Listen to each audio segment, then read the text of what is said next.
Makakontrol ng buffs dito. Sila yung may control sa game. Okay. From theories to reality, ladies and gentlemen, the draft has begun. Game 1, ULVL versus Geek Fam PH. Geek Fam ang unang magbaban. Pipili, sasagot ang ULVL. Of course, it's the Grok and ULVL. Prof B, you said it, Selena. Selena. Yan. And let's see. Now, and there you go. Out na rin. Sinabi ni Yasu is far size out. Parang tumatalino tayo. We're starting to get it, right? We're Actually, understanding kanina now. ko pa din napapansin yung ban sa may Grok. Kasi we're talking about nag-i-invade. Especially the blue buff. Yeah. Yun ang gustong-gustong i-invade nating lahat. Grok is one of the heroes na ang lakas mang-invade. Yeah, his damage Power output of early nature. on is just... And then, recently, nauso yung flame shot, which is hindi natin masyado na-highlight kanina in the first game. Nauso yung flame shot. Yung mga tanks ngayon, even the supports, the mages, ginagamit nila yung flame shot to defend themselves, lalo na dun sa mga walang masyadong mobility. Yung sa tank naman, to stay close dun sa kalaban, like pushing them back kung nasan yung mga kampi nila. And Flicker now is almost as important or maybe less important than flame shot, di ba? Exactly. Ang maganda kasi sa flame shot, yung cooldown. Ang bilis. bilis. Kumbaga makakaisang flicker ka, nakatatlong flame shot na ako pag nakikita tayo sa daan. And that's so useful. Di ba kanina napapatay si Ribo? Like, ang tagal nyo naman guys, ako na, Ang flame shot kasi may part doon na pang setup.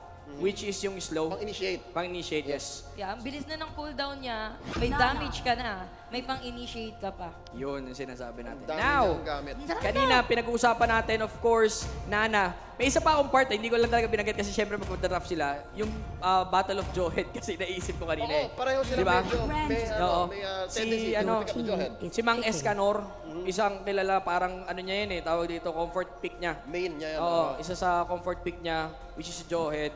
And we cannot deny, of course, yung kung magjo-Jawhead man si May, if ever. Now we're going into the picking phase. Yun nga, nabanggit. The Jawhead, the race for the Jawhead. ULVL won that despite being on the second picks. Pero yun nga, Geek Fam prioritizing the choke. CKTD special, of course. Yes, of course. And then, yun nga, sila ang nanguna sa Nana. So that's such an early Nana. May part, ayun, binana nga si Diggy. Your team is banning. May part kasi dito, panira eh. Panira si Nana sa Clash. May time the smooch, di ba? Kung sakali mag-i-engage kayo, pagpasok dito ng isang Jawhead, automatic smooch, hindi mo magagawa yung gusto mong quick combo for the quick pick-off. So nakakasira ka ng rotation talaga pagka may Molina sa paligid. And what's more, if may slow ka or may disable ka ng Molina, ang follow-up niyan, yung ulti na niya agad eh. Exactly. And then she's, that again, maladigi ang effect ng isang Molina. Kasi Oo. para siyang vision. Exactly. Nakalatag na. Nakalatagan. Now, look at this, fourth and fifth pick. Tignan natin kung ano lalabas. Main tank, of course, wala pa main tank ang Geek Fam. But again, that show could go either way. Yes, yes, exactly. Let's talk about the second phase bans here. Diggy, nabanggit na natin. Pero yung Ling, ULVL respecting Ling. I haven't seen Ling in the regular season. None of us have kasi parati siya nababan. But I'm excited to see Your how... team is Lancelot. Oh, Zas. Muntik na yung Lancelot. Feeling, we all wish. may part sa akin eh, parang, uy, Geek Fam, Zas. 2 marksman. They have Granger, they have 1-1. Ano ang plano dito ng Geek Fam? They only have Tamos para sa tank nila. And then, pumili sila dito ng Nana para sa side ng Geek Fam. Sabihin natin, support Nana to. Then together with Tamos, sila yung mag-mask dito. Pero this is yung hindi siya yung Kimi Granger, hindi siya yung 1-1 Kimi. Usually kasi ginagawa nating mage, etong si Kimi. Then follow up by another marksman. Pero this is unusual kasi parang sa rank games ko lang makikita eh. Dalawang solid marksman. Dalawang kailangan. Hindi siya, kailangan din ng farm. Hindi sila iba. Yep. Magiging offlane dyan yung Uranus. Tapos sa magiging main tank, most likely is the Chu. Ganun ko siya nakikita kung how they run the draft. Now, ang magiging pinaka-problema dito is nasa support to ng ULBL kung paano yung patatakbo yung rotation. The quick rotation. Kasi ang Uranus asama mo, hindi alis yan eh. Yeah. Doon lang yan sa linya niyan. Parang last game, parang sa Toko. Doon lang yun. Hanggang dumating yung time na puno na yung item niya, hindi mo na siya kaya punitin. Para siya na yung masakit. Walking fountain. Exactly. So, ULVL there, just to note, picked up the Zask. So, again, looking at both lineups, real quick predictions before I throw it over to our casters. Prof B. I'll go for Geek Fam. Geek Fam? Because of Nana. Because of Nana. Yes. I'll go for ULBL. Okay. I like the Zask, so I'll go ULVL as well. Yeah, hindi ako hindi ako komportable sa pick ngayon ng Geek Fam. Okay. Let's see how this will pan out. We'll throw it over to our casters. Game's about to begin. Let's get it on. Let's enter the story ng Geek Fam no last season. This time, ULVL ba ang kukumpleto ng sarili nilang storya? This is the second series of the day. Manjin and Wolf casting for you. Hashtag The Connection. Manjin, mukhang ito yung mga teams na gustong ulit magpakilala sa Mobile Legends. Legit. Tama ka, Wolf. Ako'y excited para mapanood itong game na to. Especially knowing Ulvl na surprisingly nakapasok nung qualifiers natin na under sila ng lower bracket and dire-diretso yung momentum nila. So in terms of momentum, I think they have this. But meanwhile, Geek Fam, sila din ang recently na mga nagcha-champion sa mga Mobile Legends tournaments all throughout the country. Outside of MPL. So parehas momentum ang dalawang to. What's interesting to note is, sinabi nga to ng panelists natin na si Escanor, or ang tawag natin dito sa MPL, Mang Escanor, ay galing din sa Geek Fam. So, in terms of knowing the strategy, medyo may onting lamang ang dalawa. Kasi alam nila kung paano maglaro sa Escanor, paano maglaro sa Secret. O, pares lamang. But I think that itong matchup na to, it's all about, I would say, storylines that they will want to write, or yung mga players na gustong i-prove yung sarili nila. I think that nung inaaral ko tong magiging matchup na to before when we were preparing for MPL Season 5, pareha silang may mga players na gustong i-prove yung kanilang sarili. Like Escanor, for example. Exhort, yeah. CKTV, 5 seconds till the enemy reaches the battlefield. Basic, Smash them! sabihin na nating bago siya dito sa All MPL troops Season 5 deployed. sa Philippines, but we know that this guy already represented a specific country in the M1. Championship. So, bago siya dito, pero hindi bago yung kaalaman niya. Definitely, may hulog to. And what's interesting ulit sa game na to is itong dalawang teams na to ay nagbibigay sa atin ng bago. Especially Geek Fam. Right now, it is Nana and 1-1 for the side of Geek Fam. Kasama mo pa yung Uranus dito. So, an unorthodox lineup na binigay ng Shaolin ML Captain Why Not para sa atin dito. Both of the teams securing the first box of the game. So this is utility Cho, I would say, para kay CKTD Curtizy. Ang alam natin na core player para sa Geek Fam.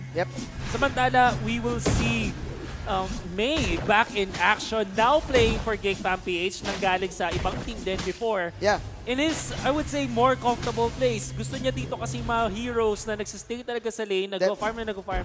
To remember, back then, nung sikat na sikat yung farmer na Terizla, paborito niya yun. Ni May, coming in, if I'm not mistaken, execution. Right na, after nagkaroon tayo ng trades. So in terms of lineup dito, Wolf, halos maganda ang late game capability ng dalawang teams na to. Magkakatalo na naman sa paunahan in terms of getting the objectives. But what's dangerous here is mapipilitan si Basic kumuha ng Wind of Nature dahil nga Curtizy having this 1-1, the crossbow of Tang, it's such a dangerous ultimate na minsan akala mo inaatake mo na yung 1-1 pero hindi pa pala. So double marksman na naman para dito sa Geek Fam. Once na mag-hit yung uli na smooch ni Wynat dito, tapos sumakto kay Curtizy yung kanyang passive, easy kill para kay Basic dito. I wanna go back na lang dito kay Wynat. I think nanakaw niya yung crab coin using the flame shot. Mistaken. So that's gonna be really, really good para sa Geek Fam PH. Imagine mo, hindi na nga siya masyadong nag-e-effort doon. Yung nagpapakahirap para doon sa crab coin. Is yung members ng Ulvl, pero why not with a veteran move? Again, it's the flame shot. The flame na shot. Ikaw na nagsabi na pwedeng mag-act as retribution, di ba? Yun ang isa sa kinaganda nun, Wolf. Exactly. Retribution and execute at the same time. Parang ganun yung kanyang ginagawa. And more importantly, ano pa siya, mababa yung cooldown niya compared sa retribution at sa execution. Well, let's see kung nakuha niya nga ba talaga. We will see kung nakuha niya nga ba talaga. But again, an attempt was made para dito kay Why Not. Again, in terms of lineup, carry is carry, Tams is Tams. This is a classic U-level type of ML type ng draft na nilalaro ngayon ng side ng U-level. But they do have a lot of, sabihin natin, pick-off capabilities. Kasi meron din silang Jawhead and they do have this one main Jawhead player din para sa side ng U-level. That's right. And makikita natin, nakita na natin noong qualifiers kung gaano kalupit yung galawan ng U-Level in terms of their, I would say, team coordination. Yeah. Kasi magigaling sila individually. Hindi mo pwedeng i-deny yun. And I think that almost everybody who's watching professional Mobile Legends mag-agree sa akin, individually malulupit ng players ng U-Level.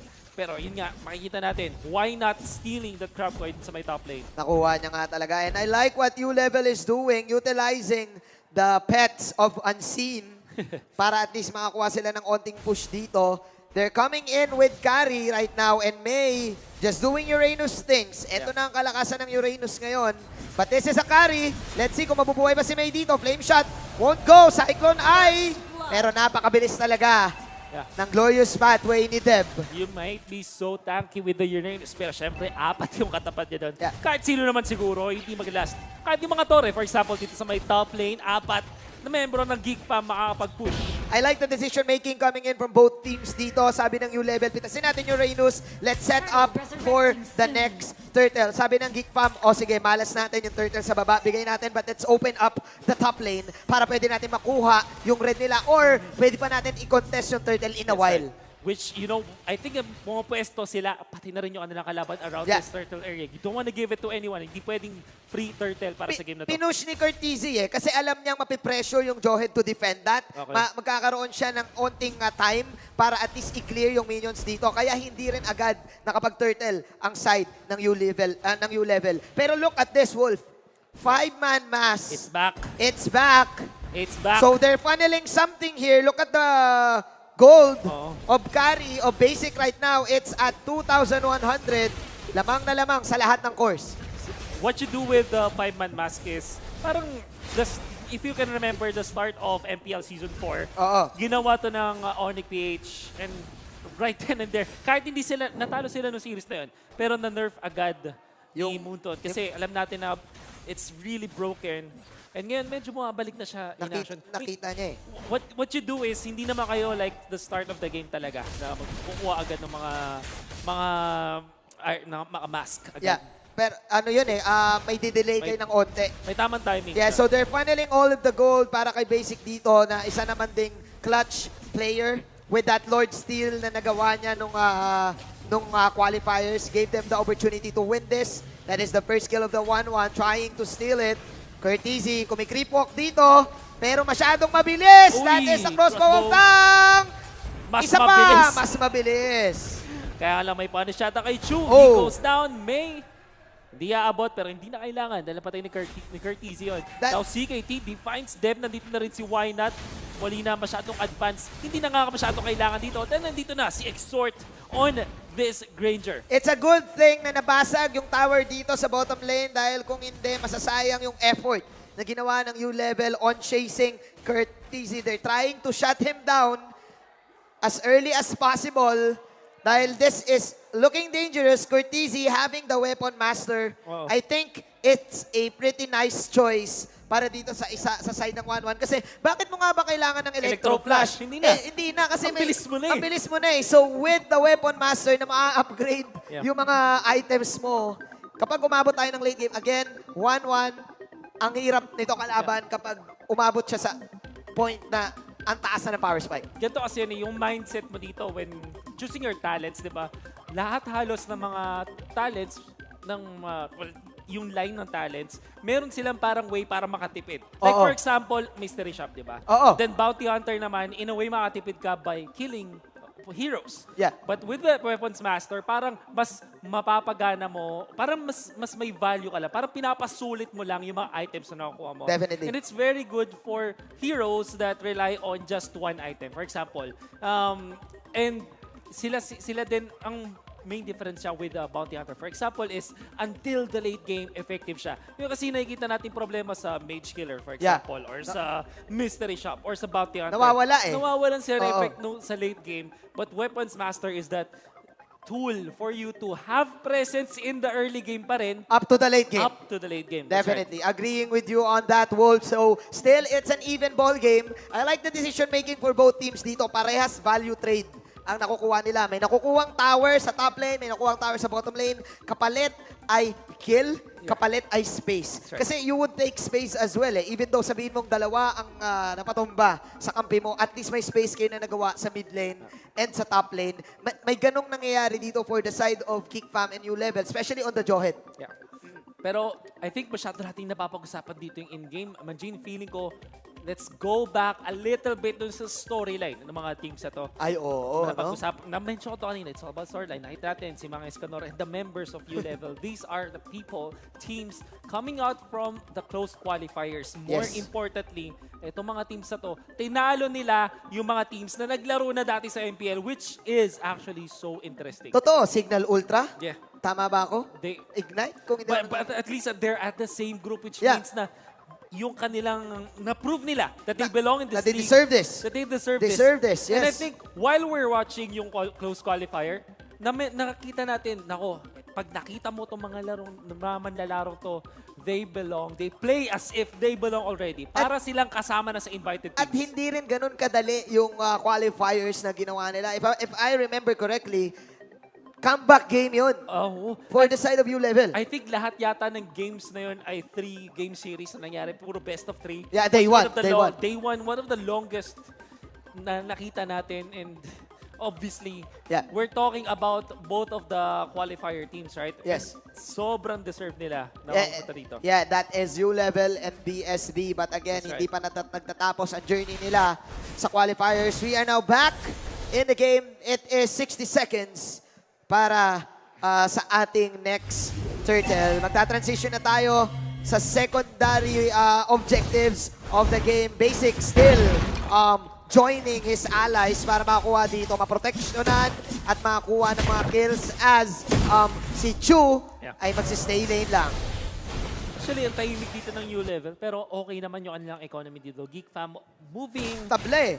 almost the same in terms of the overall goal for both teams. Oo nga eh. And pareha sila maganda rin yung late game, by the way. Yeah. You have Curtizy on this 1-1. Meron ka pang basic na carry. Ang ganda rin ng dodge on CKTD. This is Zaz. Classic dito, paring Wolf. I'm not oh, pero teka lang, Cyclone. Ay! Napakagandang uwa naman ni Exert noon. Saktong-sakto. Kung hindi niya nakuha yung Cyclone ay probably pwedeng napitas na siya doon. And na-timingan niya ng tama. Kasi usually, if you go for the Cyclone, ay dalawa kayo makakuha kahit kalaban mo. Yeah. Of course, that is Geek Fam trying to survive the early onslaught of ULevel. I think yung important din na take note is yung Zask eventually mahirapan siyang makapag-push. Well, I think they're playing the Zask as a utility as a holder. pusher, Parang pusher lang din. Hindi siya talaga yung pinaka-core dito para sa ULevel. But the fact na napipigilan ng push dito yung Geek Fam, I think they're set. At least okay pa yung kanilang condition. Kasi meron pa rin silang 1-1. In the late game, mapapatanong kayo, sino ba mas matindi? Carry or 1-1? How about you, Manjin? Ikaw ang marksman dito eh. Alam mo, depende kasi sa galaw yan eh. Kahit Nasa galaw talaga. Oo eh, nasa galaw talaga eh. Kasi yung 1-1, wag mo lang hahayaan na umabot siya sa point na ma-proc niya yung passive. But again, kapag tumama yung, na-proc niya yung passive and nag-ultimate siya sa'yo, there's no going back. Mapipilitan ka talagang either gumamit ng Winter Truncheon or Wind of Nature. Ano pa ba yung mga ibang skill to dodge that out? Kasi wala kang dodge dun eh. Kahit pumunta ka pa sa tower, kaya kang i-tower dive ng 1-1 dito. What I like about the team ULevel is they're really using the Zaz pretty well. Kasi sobrang ganda ng counter ng Zaz. Sabihin natin kahit sa Granger. Yung mga Neopets kasi ng Zaz acting out as meat shield para dito sa side ng ULevel. And speaking of meat shield, I think nag-take into consideration din yung Hylos, I would say. Nakita natin kanina, tinangkin niya lang yung 1-1 ultimate, which is the crossbow. And even diving doon sa may torre with the Glorious Pathway, having this sa side ng ULevel means na if they do transition into the mid-game and the late game well, pag meron naman sila mga items, even dun sa kanilang mga supports, they're up for a good game. So ngayon, it's gonna be up to how they will push. They have to utilize the Zaz completely and paulit-ulit lang. Gamitin nila dito yung Zaz pang push. Help this carry as well to farm. Ito ang mahirap dito. Geek Fam is heavily relying on the Molina Smooch plus the Dead Zone Nata combo. Matik kasi yun eh, pag naging Totoro ka, instant burst ka, and wala pang nangyayaring ganun Kaya pa. para sa side ng Geek Fam. So, alam ng U-Level na kailangan lang nila umiwas. They have all the utilities in the world para makaalis. At dahil doon, tabla ang ating laro. And it makes me think na double marksman din ang ginagamit dito ng the Geek Fam with the Granger and the 1-1. Granger being played in the middle. Hindi naman na bago sa ating kaalaman yan. Almost always being used in the meta. And kaya ko lang naman din nasabi yun kasi if we go back MPL Season 1, never nga nahawakan yung mga marksman. Ngayon, dalawa pa. Ngayon nga, marksman nga binaban eh. Hindi naman sa Ganun pagmamayabang. Ay, Kung nako. nanood kayo ng Zen Esports at Team Marksman Manjin Jin. eh. Wax in, wax out. Yung double marksman eh. Sa Pilipinas, alam nyo na sino nagpa-uso naman. niyan. Oo. Binabati pa na natin si Kuya Kyle. Pinabati pa namin si Kuya Kyle. Shoutout pala sa Team Batters na dinurog natin nung panahon na yun. Baliktad, pinagbigyan. Pinagbigyan lang. Pinagbigyan. Pinagbigyan. Kasi masyado na malungkot yung team batter. Oo, kailangan nilang manalo. Ayan. So, we're just having a little bit of pause. Siyempre, gusto nating magkaroon ng magandang performance ang dalawang teams na to. But going back to the game, hindi ko pa rin alam sino ang lamang, paring Wolf eh. Kasi halos parehas yung galaw nila. Both of these teams, sobrang mature nila. Wala tayong nakikitang asim movements. Hindi ito yung type nung Series 1 na bugbugan talaga eh. Actually. Ito talagang objective-wise ang laro eh. Yeah, and their objectives right now, hindi naman sila yung, pag sinabi natin objective story agad. I think that they're prioritizing yung farming spots nila. Yeah. Kasi parang kailangan i-preserve yun eh. I-rinse and repeat mo every minute para din naman mag-respawn yung mga jungle. So parang a cycle of 2 minutes every time. Kailangan nakakontrol mo yung part ng mapa na yun. Don't let your opponents take advantage of that kasi yung lamang na nakukuha ng kalaban, nag-i-inflate talaga pag nananakawan kayo. And this is what I like about Geek Fam nung Season 4. Eh. Sila lang yung nagbigay ng ganong flavor. Kumbaga sa laro ng ML, utilizing the arrival as well. And again, teams are adapting to that. And now, U-Level, having Escanor in their lineup, naituro niya yun. Oo. Sabi niya ganito, hindi tayo magmamaasim, yung mga clashes, dapat maging worth it. Yeah. Kung matalo man tayo, meron tayong exchange na nakukuha. I love that Escanor is transitioning into a more of a leader type. Yeah. I would say. Medyo one of the quieter ones in there. Hindi na natin masyado naririnig siya magsalita. And even when we ask the players, hindi naman din siya pinaka-vocal. Even before this season, now, like you said, Manjin, medyo nandun siya sa parang leader role dito sa U-Level. I mean, nandyan naman si Basic. Nandyan naman yung mga players. Yeah. Could be captains. True. I think that they have coaches as well. Yeah. They need an in-game, sabihin natin hindi man captain, parang medyo leader. I guess the word is leader. Yeah, Other than that. at least kahit paano alam yung gagawin, alam yung tamang decision making. But right. again, you don't count out Geek Fam. This is a combination of all X factors para sa side ng Geek Fam. Si May. Gusto ko yan Gusto ko yung pagkaka-describe mo Si sa Geek Fam. I May, agree. si Exort, and Yeah. si... Why not is there. Yeah, si... CKTD. CKTD. Sama mo na rin si Jeyo. Yeah. Kung hindi ako nagkamali, iba't ibang teams tong mga to. Pero sa team nila, sila yung mga, kumbaga, unforeseen heroes. Excited. Diba? CKTD, push, Yeah, the CKTD Exort, push. giving SGD their championship. championship. And then why not captain? You have Mainit. your players na mainit talaga. Oo nga, no, si May. Kurt and May, syempre, Oo. di ba, X-Factor. Team X Factor pala to. Team X-Factor. Nung Geek Fam Geek Fam, yun pala ang tema nila dito. Yeah, kumbaga sa basketball, ito yung yung J.R. Smith ni LeBron. Ay, oo. Mga ganun eh. Mga Lamar Mga Odom Sean ni Kobe Bryant. Sean Livingston, mga ganun. Oo, mga ganun eh. Kung iisipin mo mabuti, parang ganun. Kasi, like, for example, when the time was, yung oras na si CKTD at si Exort nasa ibang team, parang iba yung nabita nung panahon na yun eh. Yeah. Sila yung mga how do you say this? Mga unsung heroes of their own. X-Factor. X-Factor talaga. I completely agree. Feeling ko nga yung Geek Fam dito is the team of X-Factor. So Tapos binuo ni Kuya Wynat. Si Nick Fury. Sabi ni Nick kulang Fury. Kulang na lang yung patch. Sabi ni Nick Fury. Sabi, you're part of a big, you're part of a new world you don't even know yet. Sila A new universe. Avengers. Ang Avengers, Geek Fam, of course.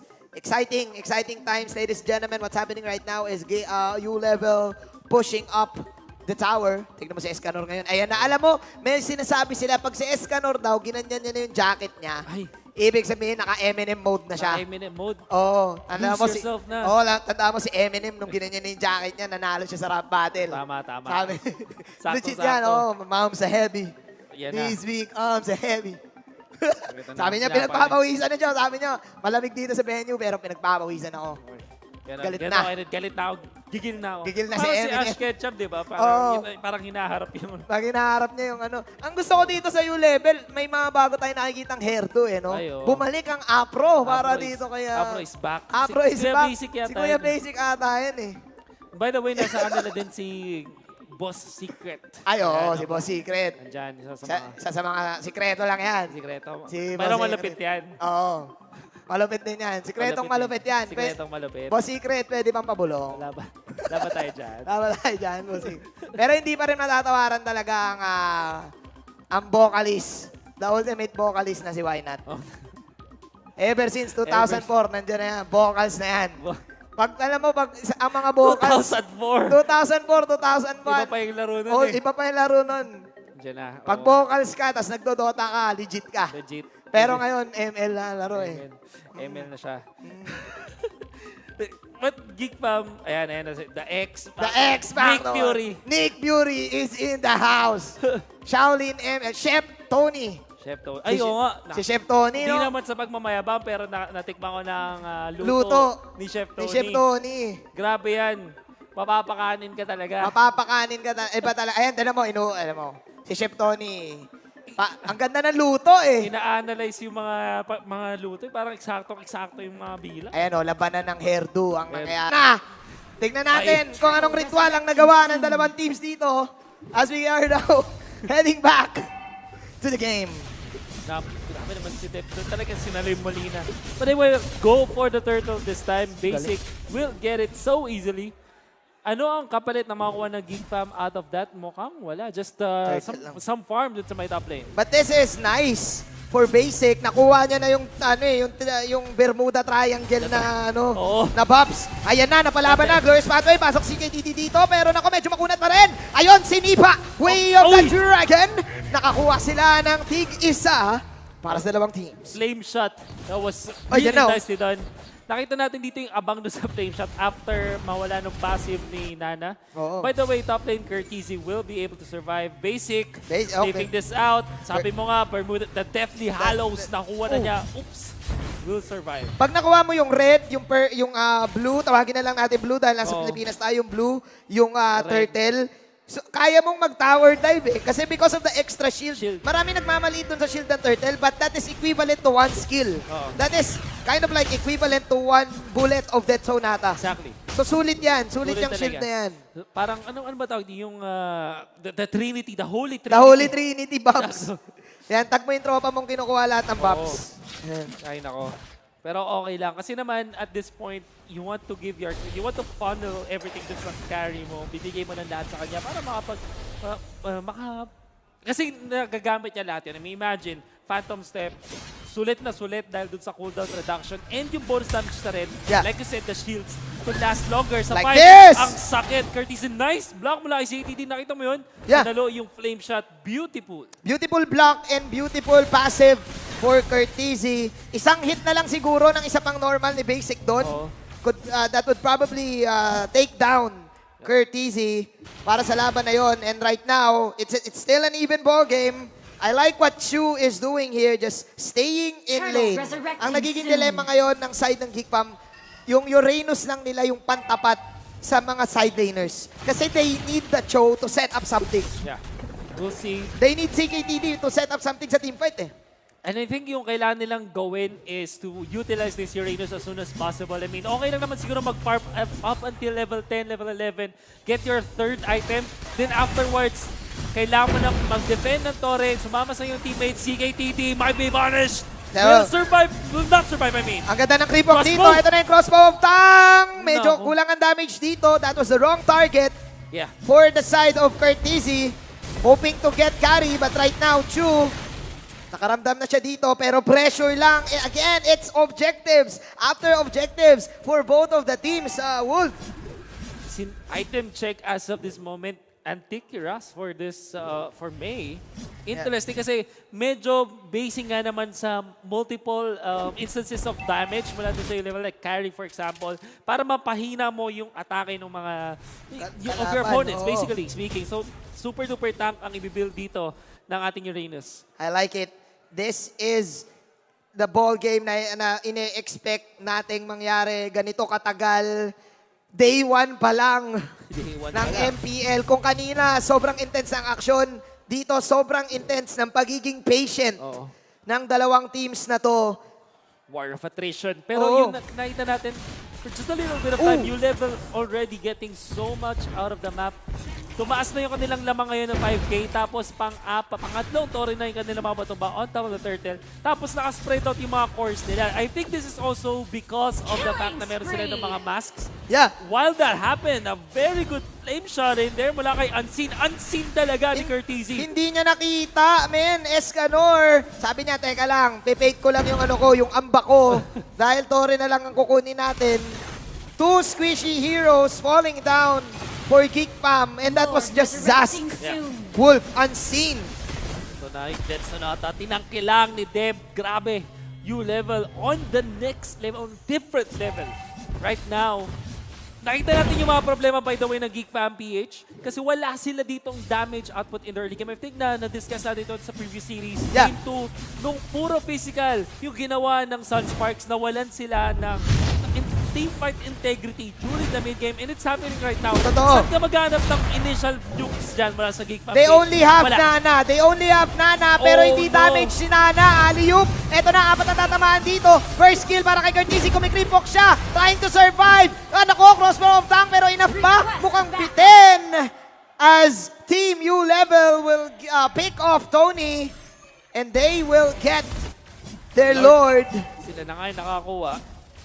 Instantly will spawn, and now Geek Fam PH are having a lot of troubles. By the way, gustong-gusto ko yung pinikap dito ni Chu. Kumuha rin siya ng sarili niyang Antiquiras. Perfect item laban kay Curtizy. Yes. Super duper nullified dito yung 1-1. Yung mga heroes like Claude 1-1, they are the heroes that really suffer from this Antiquiras. Definitely. Ulvl in a very good spot right now to push. Even Exort, Mr. Wolf. Exactly. Even Exort, without the items to get those crits, makunat-kunat ang Ulvl dito. There you go. Pasag na Tori dito. Pulado si paring May. Pero again, yung utilization ng mga worms. Yung mga worms ni Unseen. Tumatangke ng Torre. Really good. Basic. Medyo nag-phantom step doon. Made it out. Okay. So medyo napagamit dito ng konting skills ang Geek Fam PH, but at least they will defend. Yung Torre lang sa babae na patumba. Ulvl wanna go for more. The star connection to May. Natos na rin siya dito, pero mabubuhay pa rin siya at napitas pa yung joint sa likod. Shutdown na rin sa Zask. Pero si Basic, phantom stepping in. Akala mo, Curtizy, ikaw lang ang marunong dito, pero si Deb pa lang naghahabol. Second skill lang ang puhunan ng isang Hylos. At mukhang basag na ng Ulvl ang third tower dito. Napatay ba dito ang Hylos? Tignan natin kung makakabalik pa si Exort. Killing spree, but it's double kill para kay JP. 4 heroes falling down for Ulvl. Depensa para sa side ng Geek Fam. Very chaotic fight. Both teams, parehas silang nagkamali doon. For example, 1-1 committing on to the Hylos. At dahil doon na-bait siya doon sa back na isang hit talaga, isang stun, and then a little bit of hit from Ulvl, napatay agad siya. But then again, yung Ulvl, nag-dive din sila sa my top. They really want, they're so antsy para makakuha nung push dun sa my top lane. At dahil doon, nag-dive sila. So sobrang gigil nila, nag-dive sila. And maganda sana yung idea nila. Dapat ang ginawa nila doon, Manjin, nag-dive sila after mapatumba ng Torre. Or at least sabay na sabay. Oo. Pero unfortunately, tumama kasi yung muli na Smooch. That's right. May naging Totoro kaya napalaban. Napalaban na lang. Yung Ulvl dito. But again, that is an objective. Yeah. That is a lane for the side of Ulvl. So hindi na nila i-worry yung top lane, bottom and mid lane na lang. Paano nila to makokontrol? So ngayon, Geek Fam PH, sa kanilang idea dito, putting Exort on this ranger. Siya dapat yung magsusupply ng early nukes or yung parang mga unang burst ng damage dahil dun sa Rhapsody at sa Death Sonata. Yun yung idea nila. Tapos meron kang 1-1 to take you to the late game. Kasi Granger, hindi na siya ganun ka-effective compared sa 1-1 sa late game. Yeah. Ngayon, nullified na siya completely. May Antiquiras and there was Dominance Ice na napili na rin dito para kay Escanor on the Jawhead. this is the direct counter again to the Granger. At ang kunat na sobra nito, at kapag nahuli ka pa, wala kang takas kahit nag-rondo ka dahil sa slow. Slows. That's Na right. nagaganap dito para sa side kay Kuya Escanor. Iba talaga. Iba. Mr. Eminem. Showing something here. Mr. Hoodie. Slim Shady. Si Slim Shady.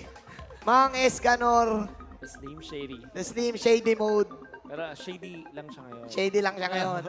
Pero ito yung parang mga magandang concept sa MOBAs. Ay, kakapanood ko lang ng isang interview sa isang legendary MOBA player, si Notail. Sabi niya, pag masasabi mo daw na magaling ang isang team kapag kahit anong mangyari, may sagot yung strategy nila. Oo. Kung anong iba to ng kalaban. Sabihin natin luging-lugi na kayo sa team. Meron kayo out of nowhere, perfect na scenario na pwede nyo maisip sa utak nyo para makabawi. So, At nagagawa to ngayon ng new level. definitely. So, meron silang pinresent na mga problems ito. What is their problem? Physical damage. Yes. Ang ginawa nila, Antikyras, Dominance Ice, completely stopping the damage output. Nakikita mo kung gaano katagal patayin yung mga members dito ng U-Level dahil sa itemization nila. Bukod sa kunat na sinasabi mo, Wolf, ang napakaganda rin kasi nung Zask ni paring Unseen, hindi siya yung type ng Zask na chillax-chillax lang, o tara, wait tayo ng clash. This is an aggressive Zask na hindi clash yung hanap eh. Push. Yeah. And kapag tumama man yung Molinas pushes, tumama yung combo, napakagandang counter kasi hindi tumatama dito yung death zone nata because of the worms. Yeah. Because The of the Nightmare aliens, the spawn. Nightmerks. Nightmaric spawn. Oh. Okay. I agree with you kasi feeling ko 5 seasons na tayo ngayon sa MPL, the professional scene in the Philippines. Lagi nating inisip, paano ba talaga i-swak si Zask sa ating lineup, for example? May time na ginamit siya as mage, may time na ginamit siya as marksman. Is it the time now na maging utility siya, maging quote-unquote support? In a way, Yeah. meron naman siyang mga qualities na makukuha mo for a good support. Meron siyang May crowd slow, may control, damage. may damage. Yeah. And then you have this extra utility na hindi mo man binabuff yung mga kampi mo, tinutulungan mo naman mag-push. And then meron kang pantangke. Nightmare Spawn, they are quite tanky. So nakakatanky nga sila ng Tori, actually. So Yeah. it's very, sabihin natin utility. It's all about utility. Besides that, gusto ko lang idagdag yung Nightmaric Spawns, yung mga worms. Tawag ko kasi doon mga worms eh. Oo. It acts as a unit for the Lord to target. So, That is right. so kahit natatalo na kayo tapos base na lang ang natitira sa inyo, kapag in-spawn mo yun, doon magda-dive ang Lord. Oo. At yun ang itatarget ng Lord. Nakita natin yun before. Sa laban natin, Nakalaban no? natin yun eh. Oo. Kaso, pinagbigyan kasi natin. Oo, pinasarap lang natin. Sarap lang. Pero kidding aside, I think yung Zask, laging tinatanong, paano nga ba siya mai-insert sa compositions? Sinagot natin dati, maybe sa mid siya, maybe sa marksman role siya. But this time, it's gonna be played in a support/utility. Maybe this time, eto na nga yata talaga yung pagkaagamit sa Zask. Parang ito na eh, So no? far, nakita natin, parang wala siyang loophole dito eh. Oo, Parang eh. kitang-kita natin yung effectiveness niya. It's really doing wonders right now para sa U-Level. At ang ganda ng protection. Protection nila dito para kay Basic. It's Hylos, Zaz na laging magkakasama. Uncontrollable damage for those heroes. Second skill kay Hylos, Zaz lagay niya lang, tapos bahala na yung mga spawns niya kung sino atakihin. And then the carry will just farm out. That's right. So, interesting na kita natin. This is why namimiss talaga natin yung MPL. Nakikita natin talaga dito na yung mga malulupit na mga strategies. U-level. And U-level in a very good spot right now to prove themselves. Laban si Geek Fam. Geek Fam, almost the same story with the U-level before na nanggaling sila sa open qualifiers, then the close qualifiers, and then making it in a very good spot doon sa regular season. Let's see if it will be the case for them this time. Pero sa tingin ko, hindi pa tapos ang laban kasi, again, Exort, having no deaths. And ilang beses natin nakita maka-pull off si Exort ng mga nagugulat ka na lang na comeback. Oo. Dahil sa pagiging disciplined niya in terms of using heroes, burst heroes, for example, and right now, Granger ang gamit niya. So let's see kung kaya niya bang maka-pull off ng mga pokes hanggang makapunta sa isang comeback. Gaano nga ba kalakas ang X-Factor sa Team X-Factor na Geek Fam? It's gonna be up to Geek Fam. Well, at least up to their captain. Nandito tayo sa ating laban. Back in action for Game 1 of this Best of 3 series. Lamang na lamang ang U-Level. First of Gold, 10,000. Hinahunting na dito si Kapitan. Why not? But he will be able to escape as of this moment. This is it. Handa na yung U-level dito. I would like to take note din, Wolf. Grabe pag join forces yung sight dito ni Chu. Tapos yung spinning light wheel ni Basic. Hindi ka na, wala na. Wala na. It's Super over. slow, it's Super over. slow. Kahit gaano ka Para kabilis. siyang stun na rin eh. Oo, kahit gaano ka kabilis. Yeah. We'll see if that will be in action. Nakita natin yung new level dito, nagsispread out sila. You can look at the minimap on the top left of your screen. Yep. Magkakahiwala yung mga cores. Meron sa gitna, meron sa baba, meron sa taas. Making sure that all lanes are pressured by U-level laban sa Geek Fam PH. I like this. Nagsuswitch lang dito si Chu and si Escanor. This is actually coming in from Geek Fam's playbook. Ganito rin sila maglaro. Chu, half health right now. Here comes the death zone nata. Pinasa, Way of the Dragon. Mega kill para dito kay Mr. Exort. Pero siya ang unstoppable force dito. Pero nag-change target. Change target. Flicker, tignan natin. Exort, tinitignan siya ng camera. Tamang wind of nature dito si paring Basic. Pero wala na nagkapatayan. Nandito na naman si Wynat. Eto na! Captain! My master! Master! Where are you? Ako na! Ako ang na! bagong kapitan! Ako na ang bagong kalbo! Ako na ang bagong vocalist! Ako na ang bagong master! Ako na ang bagong master! Wala kang hoodie! Wala akong hoodie. Sabi ni Escanor, don't have the hoodie, playa. Pero hindi pa pala tapos. Ayun na, tinulak lang. Sakit. Ito lang pala yun. Sakit. Nasaktan dito ni Basic, but may will be able to respawn a bit. Ito yung region niya, no? Sakit niya. By the way, region TP, okay lang. Kaya pa. Hindi naman masama. Di na Pero masama. pag dedepensa pala sila dito sa may top lane, nandito na agad si Basic. Nandito na rin Nandito yung na ultimate agad. ni Zaz. Oh! You wanna go and die for May. Pero hindi sila makakuha ngayon. Merong punish doon kay Johe. They want to end this. Kaya tapusin Kaya ni Basic to. ni Hansin to. Ano magagawa ni tumatang Barry eh. Way? Ay! Naku po! Basic. New level! Oh! Getting game number 1! Malingat ka lang saglit. Mapapatumba na yung tore mo. That was really fast. And ang ginawa na ng new level, hindi nila hinayaang makauwi si Exort, the Granger to defend. And I think, na-mention mo to man, Jane, Nightmare